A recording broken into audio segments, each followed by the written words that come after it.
Jay, and I have Dennis McDonald. We're so excited. He's what I call our local advocate for truth.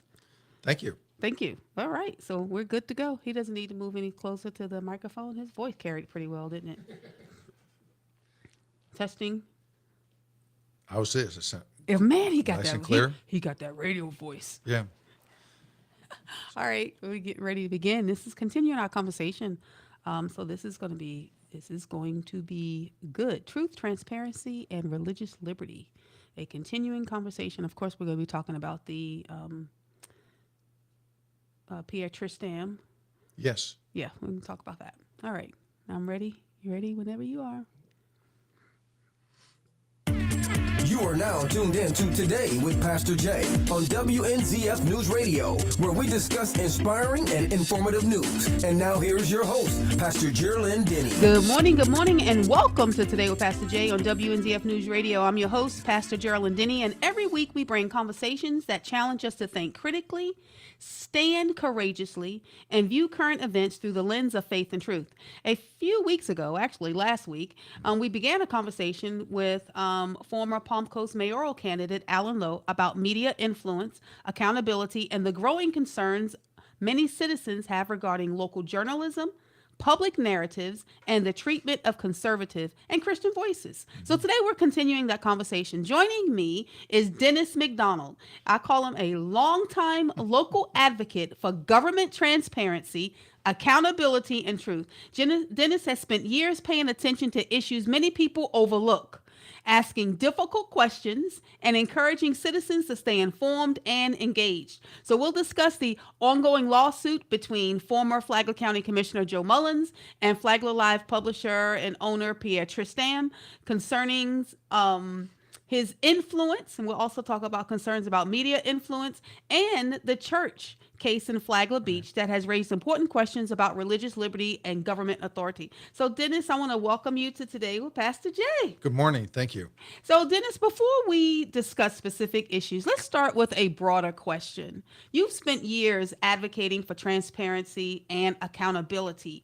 What first motivated you to become involved in local issues? I just saw so much going on with the new Palm Coast that had come into being, and how it was kind of very much going off in the wrong direction. And I don't think we were getting the proper information at the time. And I think there were a lot of bad choices made for the city in the early days. So, why should ordinary citizens pay attention to local government and local media?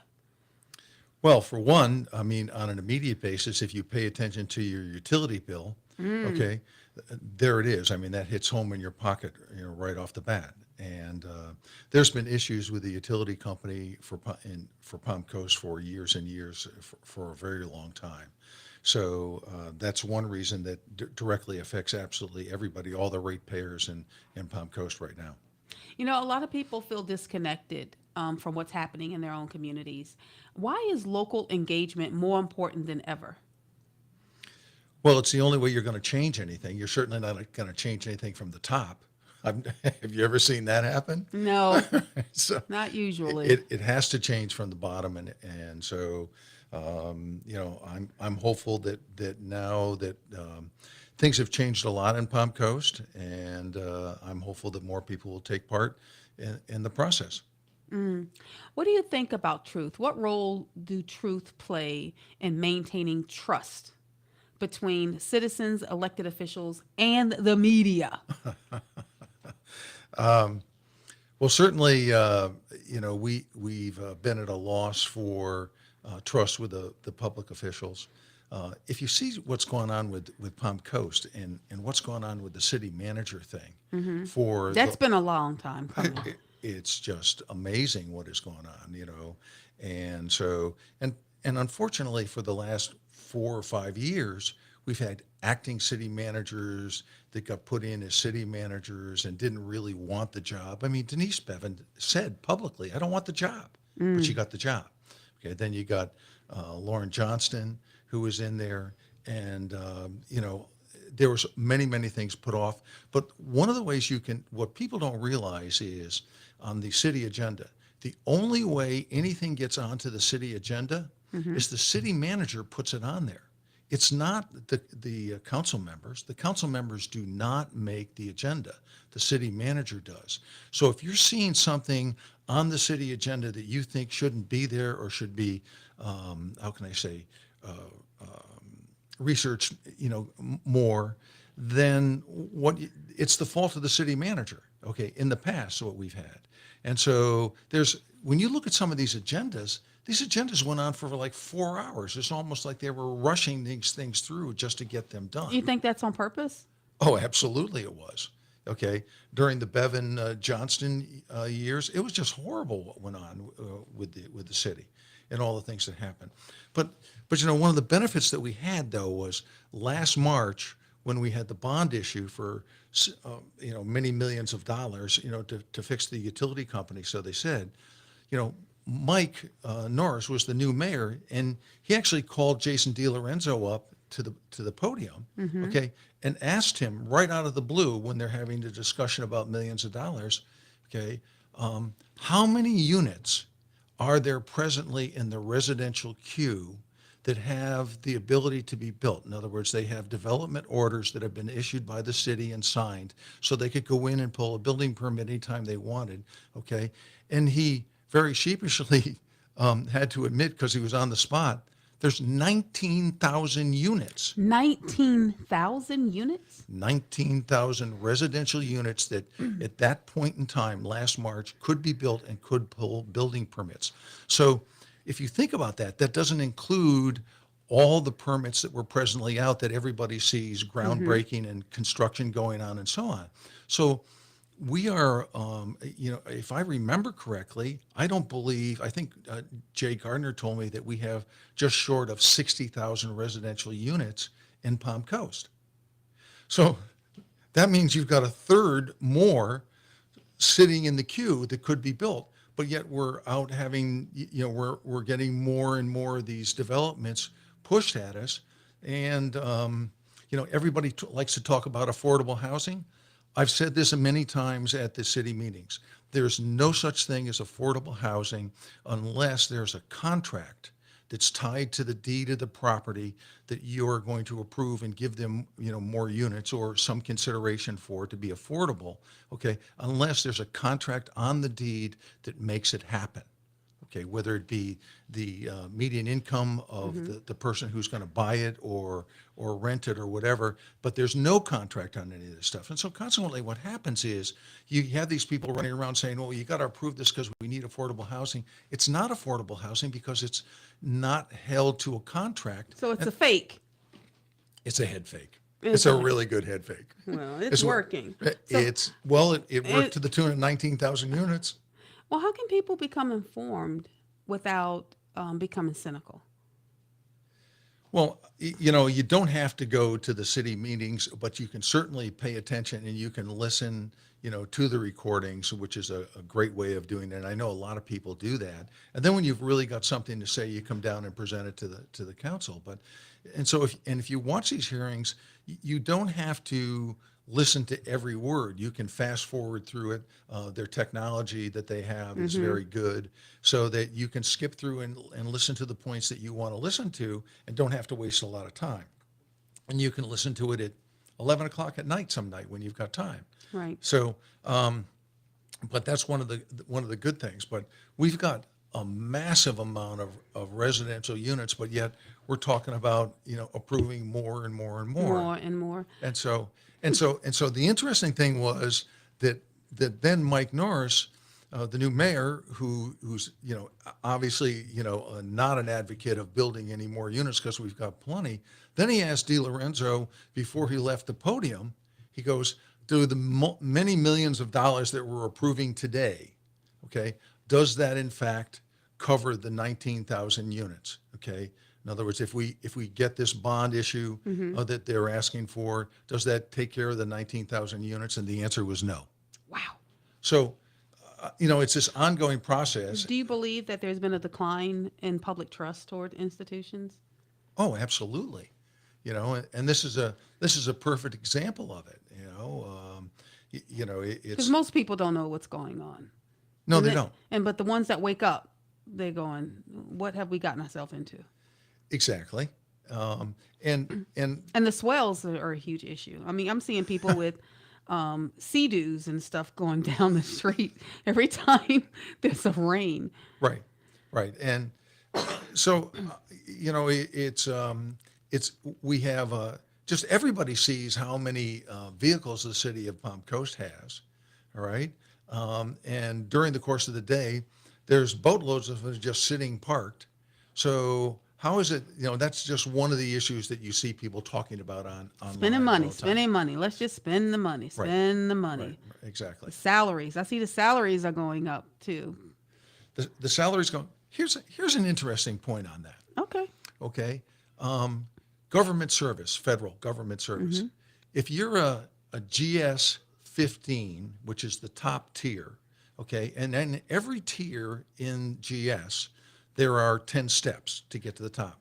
So if you're a 1510, okay, your salary doesn't quite break $200,000. Correct. So if you're a rocket engineer, okay, or you're a lawyer, or you're a doctor, or any one of the number of the Doesn't people that matter. work for the federal government, It doesn't okay, matter. if you're top tier, okay, you don't get paid more than $200,000 a year. And yet we have Lauren Johnston, and Denise Bevan making $225,000 to $250,000 being the city manager. I mean, this is total insanity. This does not fit in the real world, and we're. How much is the new city manager making now? I would say I thought the new city manager was someplace around $240,000, but I could be wrong on that. The numbers just They just keep going. they just keep on going. They right, keep going. Right, but the point Maybe is they're worth it. right. Well, but I mean, if you're a doctor or you're a lawyer for the federal government, okay, You're not making that. Lauren Johnson and Denise Bevan make more money than you. I can't fathom this at all. All right. Well, we got to take a break. This segment of Today with Pastor Jay is brought to you by Great Eagle Strategies, Gerald Ministries, Church on the Rock, and Judah One Aviation. Organizations committed to faith, leadership, truth, and strengthening communities throughout America. When we return, Dennis McDonald and I will discuss the Joe Mullins lawsuit against Pierre Tristam and FlaglerLive and what it means for public accountability. Don't go anywhere. Don't touch that dial.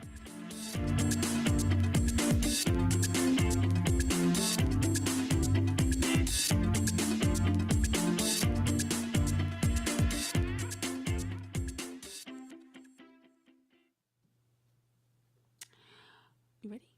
Okay. Welcome back. Welcome back. You're listening to Today with Pastor Jay. And one of the most talked about local stories right now is the lawsuit filed by former County Commissioner Joe Mullins against Pierre Tristam and FlaglerLive. Now, the case has generated strong reactions, supporters and critics, both sides. Right. Even people that go, I'm not, such a huge fan of Joe Mullins, but I'm a fan of this. I've seen a lot of that, Dennis, let's discuss the larger issues surrounding this case. For listeners who may not be familiar with the lawsuit, what do you think the central issues here that are at stake? Do you believe, in your opinion, because everybody has an opinion, of course, that Pierre Tristam and FlaglerLive, the news, blog? it's a blog. I don't know what it is. It's a blog, right? Okay. Do you believe that has been weaponized against certain people? Oh, absolutely. It has for a very long time. There's no question about it. I mean, all you have to do is look at his advertisers and you can figure out, pretty much what's going on. But I don't quite understand why it's a big issue for the public in general, because he's a one-man blog. He's not a newspaper. I mean, he used to work for the Daytona newspaper, okay, but they parted ways. When was that? Oh, that was back probably 2008 or something, Okay, 8 or so 9, he something like used that. to work for a newspaper. He worked for the only real newspaper in the area, which is the Daytona paper. Okay. And believe it or not, I remember when this was going on, the people who used to own that paper, because Gannett owns it now, they sold it, okay, they were much more liberal than even Gannett. Okay, as it is now, okay, and they parted ways with Pierre, okay, and so And there were a lot of things that went on back then, but you don't have to get into the nitty gritty of what actually went on. But the point is that they parted ways. And it was around that time, I don't remember whether he changed his name, Oh, he had another name? Yeah, his given name is Fuad Hassan. Fuad Hassan. Right. So he's Lebanese, and he changed Are his you name. serious? His name is Fuad Hassan? Yes. Okay. I don't know if that's the appropriate, Okay. Pronunciation, but he changed his name as a journalist. I remember it was probably People do that, Yeah, They well, change it. 2013, I think it was Mark Richter Sr. was the one who went and did a deep dive on that and brought all that to light. But the point is that the most liberal newspaper in the area, okay, decided that they should part ways. For whatever the reason was, and we don't, nobody ever needs to get into that with any of these situations. But that spoke volumes to me. But the point is it's a one-man blog. Okay, there's nobody else. How can this? Why should people pay attention to this case? And people categorize and say, "Oh, it's a one-man blog and stuff," but he has different people paying him money, supporting him. Right. I've heard of things behind the scenes of little stuff happening and going on and stuff. How has he gained so much attention in our local community? He only has gained attention with a certain group of people. There's a lot of people who have no idea who he is. That is very true. There's a lot of people have That's no true. idea who he is. Okay, and then I run into others that have read him once or twice and just say, I know, he's so far to the left, I couldn't even begin to fathom what he's talking about. Okay, But when there they're are those- middle of the road. There are some that are afraid of what he may write about him. I know certain people that sit in office right now that are afraid of, I better not say anything because he's going to come after me. He's going to say something. Is that, that doesn't even make sense to me.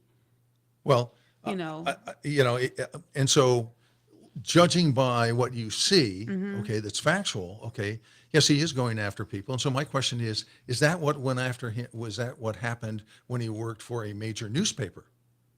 Okay, maybe that was the reason for separation. I don't know, okay? But all I do know is that characteristic has carried forward for years, okay? And so in my mind, my opinion is, yes, that's exactly one of the reasons why, they parted ways. Is because he wanted to go after people rather than just being, middle of the road and report the facts. So where should the line be drawn between investigative journalism and advocacy journalism?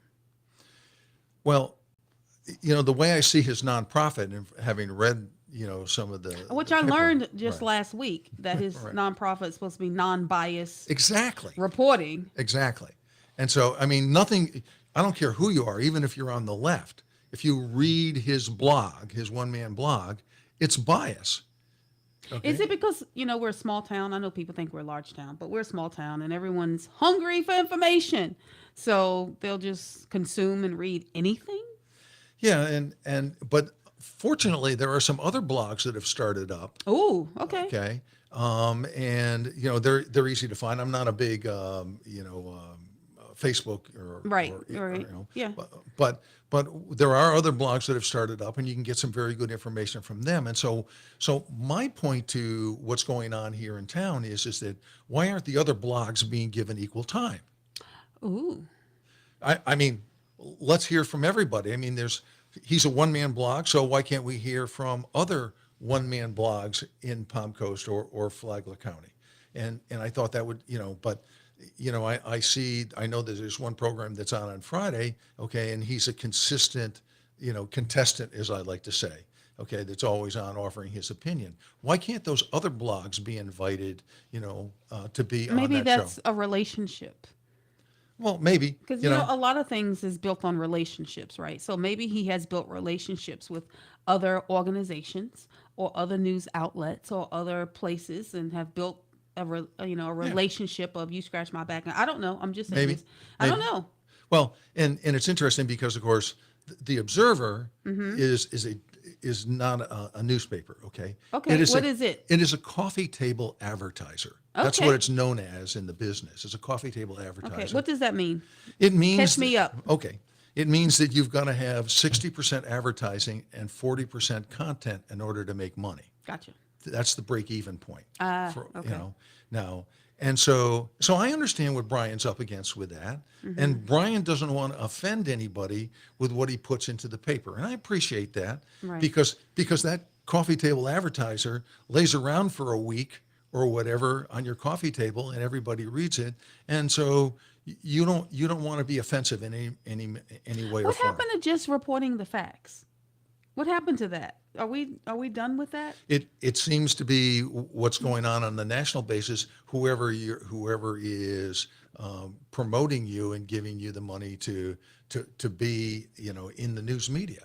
Now, I remember your wife, Janet McDonald, whom I love and adore, very level-headed woman.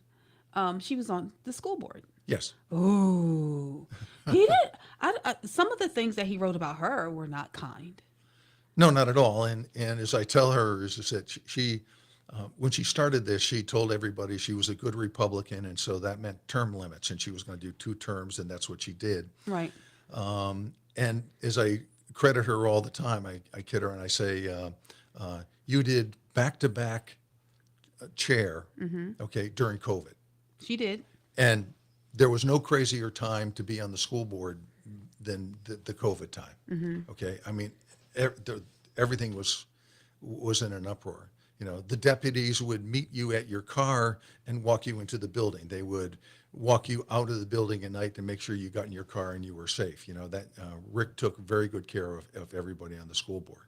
And there were some crazy times. I mean, I can remember there were demonstrations out in front of the county building, and I talked to the deputies, and they knew who these guys were. None of them were from Flagler County. They got called in from all over the state. Right. So we've got to take a break, but I'm going to just ask one last question before we do.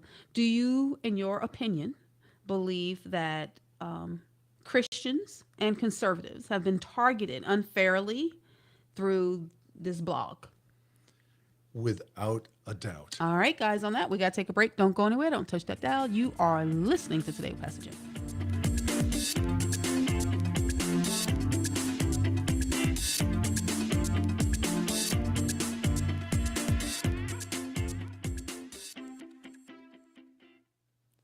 Ready? How much time I got so I can kind of keep my eye? About 3 minutes. Okay.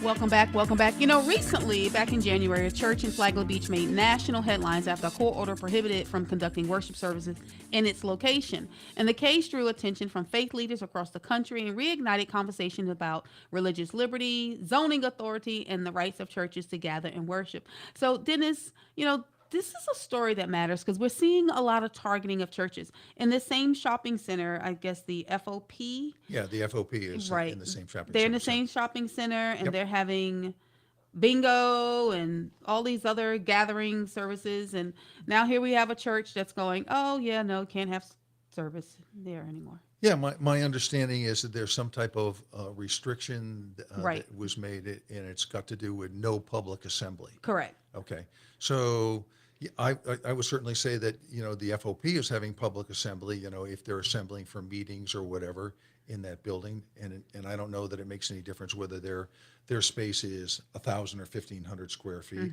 versus 10,000 maybe that the church is. So public assembly is public assembly. Well, that's what I think. That's what you think. But apparently, I mean, now it's going up to Supreme Court. There's a lot of things that's going on. But when we look at not just local news, but national news, during Biden administration, churches and faith organizations were, there's a report that came down from the Trump administration that Yes. that proves or shows and gives evidence that they were targeted. Right. Is that just something that the left always do, or is that just something that just happens? Well, just because. There's certainly a focus on that, it seems like, from the left. And one of the more interesting things is today we learned, if you read about the Nationals, the baseball team in Washington, D.C., of all places. Okay.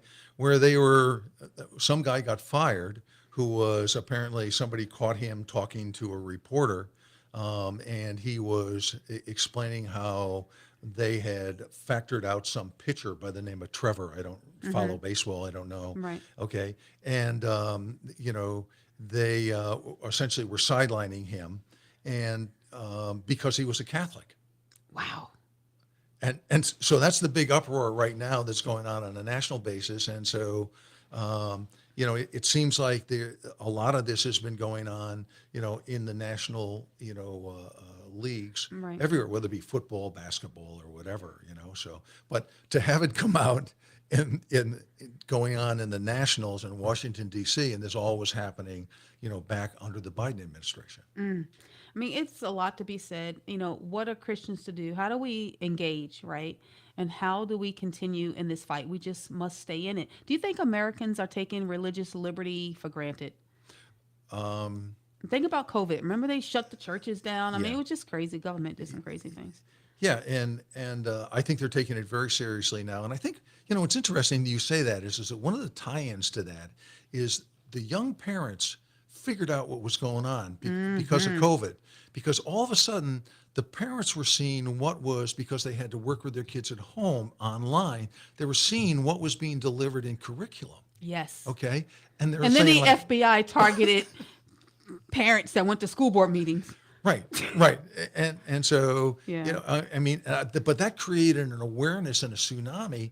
And look at how right now we haven't built a school in Flagler County since 2004, the Matanzas High School. Right. Okay. And so what's happening is there's an absolute migration of kids to homeschooling and to private schools. Okay. And of course the Imagine School, which is very full, which is a little over 1,000 kids and well subscribed. So parents are making those choices, but that was a great awareness factor, that COVID did cause us. And I think that same awareness is running through to what's going on with the religion. Well, I appreciate you coming and sharing your opinion with me today. Thank you. And for being an advocacy for truth. And thank you so much, Dennis. Love to have you back. Well, Jesus said, you shall know the truth, and the truth shall make you free. Truth is not always comfortable. It is not always popular, but truth remains essential to freedom. And whether we're discussing government, media, elections, or religious liberty, Christians are called to pursue truth with integrity and courage. Not anger, not fear, not bitterness, truth. So Dennis, thank you again for joining us today and for your commitment to keeping citizens informed and engaged. And to our listeners, remember this: a healthy community requires informed citizens. A healthy democracy requires accountability, and a healthy church requires courage. So stay informed, stay engaged, and above all, stay grounded in God's truth. And you know what I say? Yesterday is gone. Tomorrow's not promised. What are you going to do today? Today, you're going to be engaged. You're going to find out what's going on. Get your head out of the sand and stand firm. God's got your back. Don't go anywhere. Until next time. Nope. I did good to right there, Mark. All right. Can I just pick up from... Cut out the don't go anywhere. Okay. Until next time, I'm Pastor Jay, and this has been Today with Pastor Jay on WNZF News Radio.